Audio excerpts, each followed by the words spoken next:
Hey everybody, welcome back to Great Northwest Weaponry. This is Thomas, and I suck at shooting Kar98s, can you tell? This is a gun that I've wanted for a long time. Kar98k, this one a S27, 1936 dated Irma. Very cool piece, another one I picked up from my friends at the Warfront. This is, I mean, what can I say about Kar98 that hasn't been said? This is the backbone of the Wehrmacht. It's well known, but we're going to go over it anyway because there is a lot to be said for the Kar98k. This is a nice one. I love the older ones with the solid walnut stocks. But anyway, let's go ahead and go into the gun room and talk history.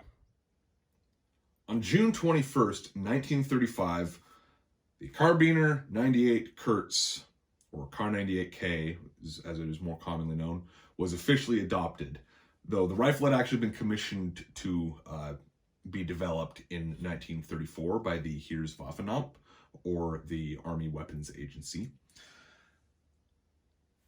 Again, I've already said this, but what can I say about a Kar98 that hasn't been said? This is one of the most videoed rifles of World War II, and one of the most famous ones through all forms of media. Anything you see involving World War II Germany is going to be littered with Kar98s.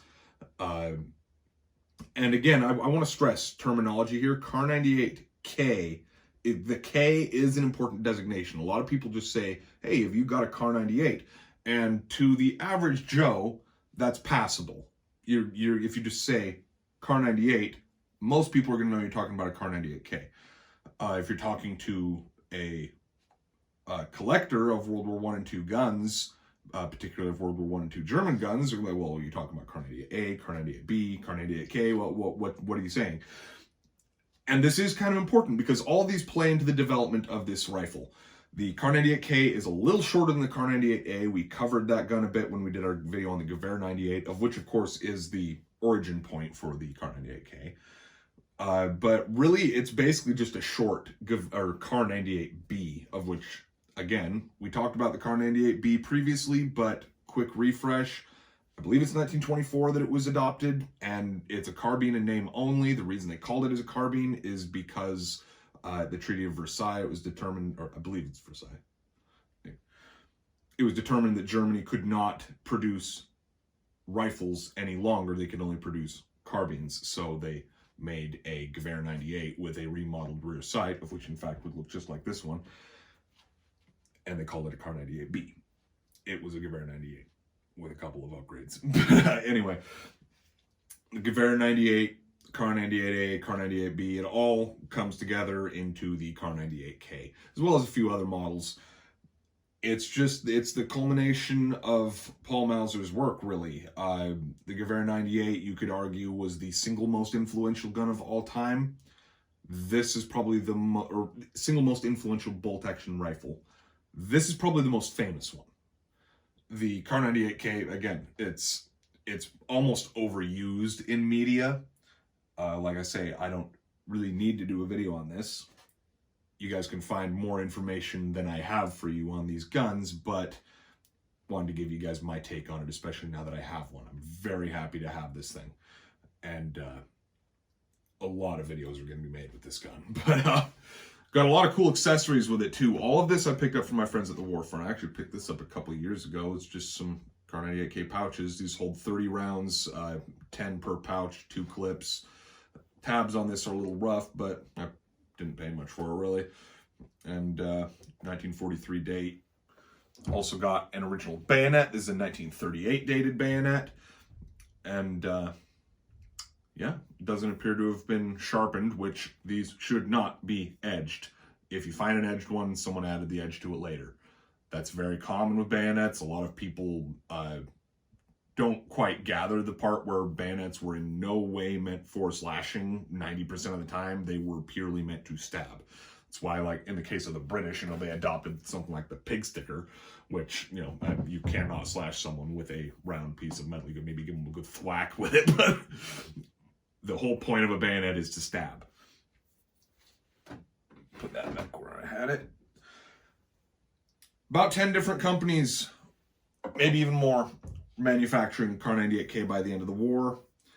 Some 14,600,000 were made all total. A fairly enormous number, really. This one is, I believe we already mentioned, a very early rifle. This is in 1936, so only a year after adoption. Only the third earliest year you can possibly find. 1934 examples can be found, but they're very scarce. 35 examples are also reasonably scarce. By 36, production had ramped up at some of the factories. I want to say Mauser put out some 250,000 or so in 36, but I will get into specific numbers. But this one, S27 Irma, I only think they made like 30,000 that year, and they were only like the second least in terms of production numbers for the year of 1936 for companies that were making them at that time, of which there was only like maybe 5. But it's a really cool piece. Like I say, fairly rare code. We'll get a little more into codes when we go on to the tabletop, because there's the whole thing about markings with Kar98ks. There's almost an arcane knowledge that some people have of them too. Like, it's weird. I've seen some people that go, oh, that's a SIG, and that's a Irma, and that's a Mauser from this factory, and that's a Mauser from that factory, without even thinking twice about what they're saying. This is something that people get so into Kar98s on their own. I'm bound to upset somebody with this video, because I'm probably going to say something that someone can prove me wrong on.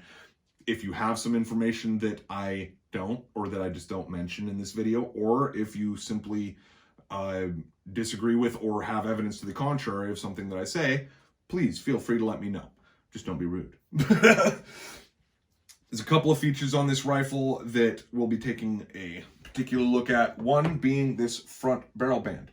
This is not correct for this year. This is an original Kar98k front barrel band, but they primarily came in 3 variants. You'd see the H band as seen on the Gewehr98. See Exhibit A, or H. And then the solid milled front band. Both the H band and this solid one that you see here are milled. By late 1944, a lot of simplifications have been made, and you'll no longer be seeing milled front barrel bands. You'll instead be seeing stamped ones, and a lot of times other small parts were stamped at this point to reduce in cost, as Germany was, flailing to stay afloat at this point. Stalingrad had already happened. They're kind of dead in the water, and they're now at war with the US, the USSR, and Great Britain, and things aren't just aren't looking so well for them. So, I say, a lot of cost reducing measures were taken. One that you'll see is stamped parts. You'll also see a front sight hood, and you'll even see what things like the bayonet lug and cleaning rod just weren't even bothered to be put on the gun in many cases, because these were last ditch guns. That's a term that you hear more applied to Japanese weapons, but the last ditch Kar98ks are often what's referred to as a Kriegsmodell or a war model rifle. And again, these are mostly you'll start seeing bits and pieces of this implemented as the war goes on, but by late 1944, you'll see all the cost-reducing measures all compiled into pretty much every example of rifle.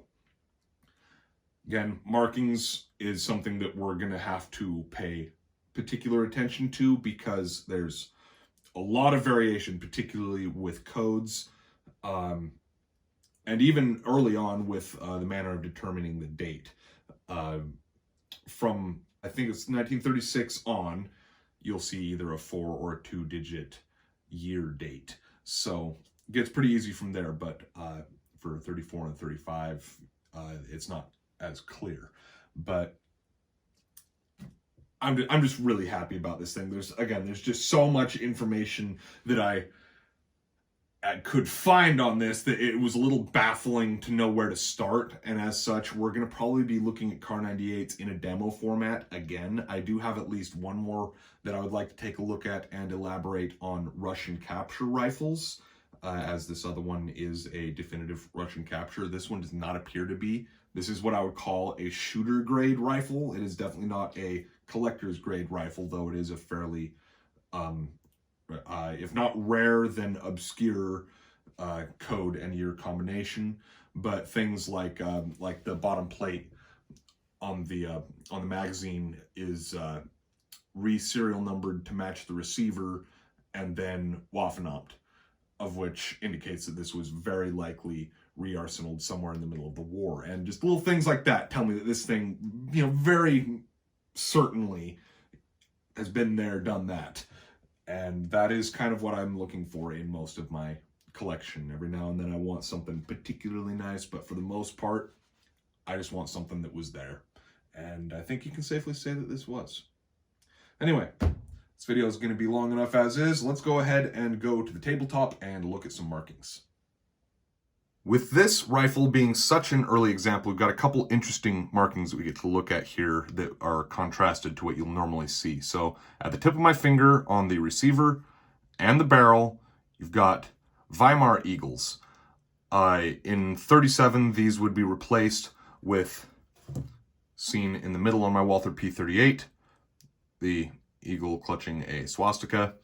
It's a little more commonly seen. We're going to flip the rifle over.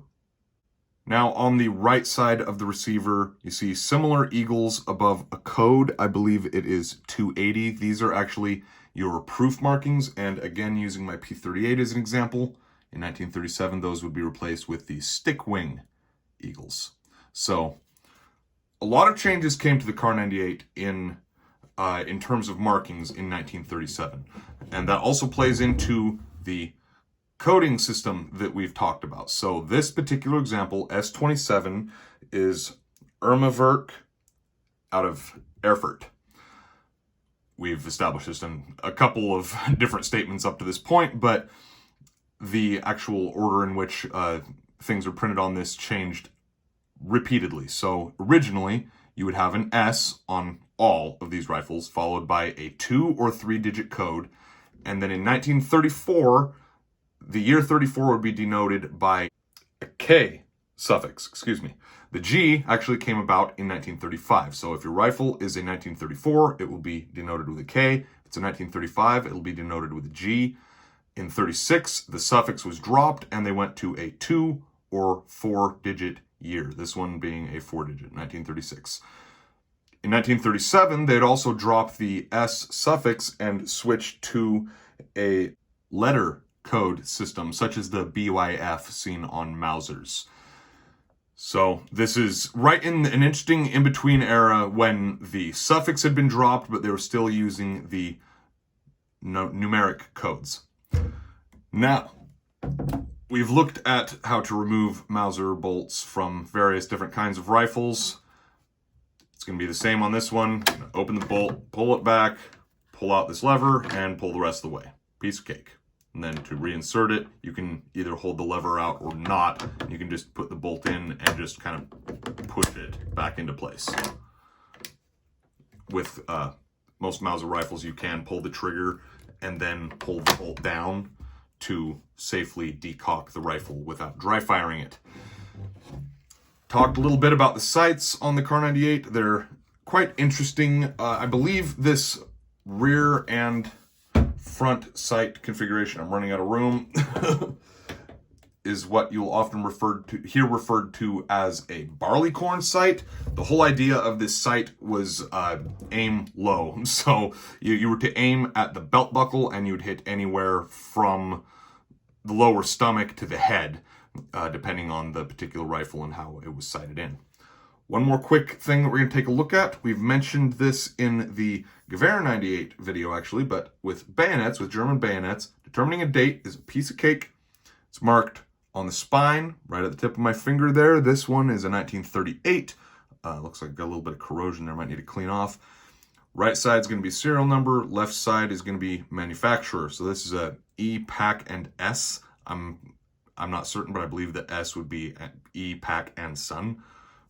But yeah, Kar98 bayonets are generally got kind of a thick finish on them, and again, should not have an edge. This should be flat. Should only be pointed.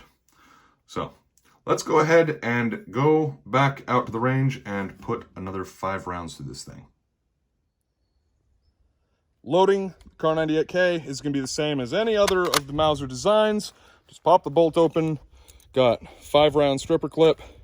Put it in the ramp. You got a nice cutout for your thumb, so just guide it all the way down.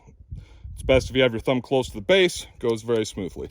You can kick the clip out by just closing the bolt, but you know, Mauser clips are finite. So safety is a 3-position wing safety. So you've got safe with the ability to manipulate the bolt, safe with the bolt locked, fire. And yeah, I'm gonna go ahead and take another 5. See if I can do better than 1 for 5 like on the first round.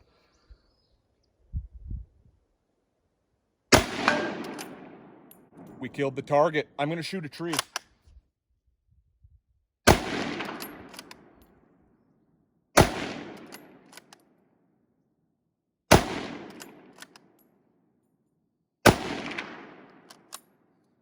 All right.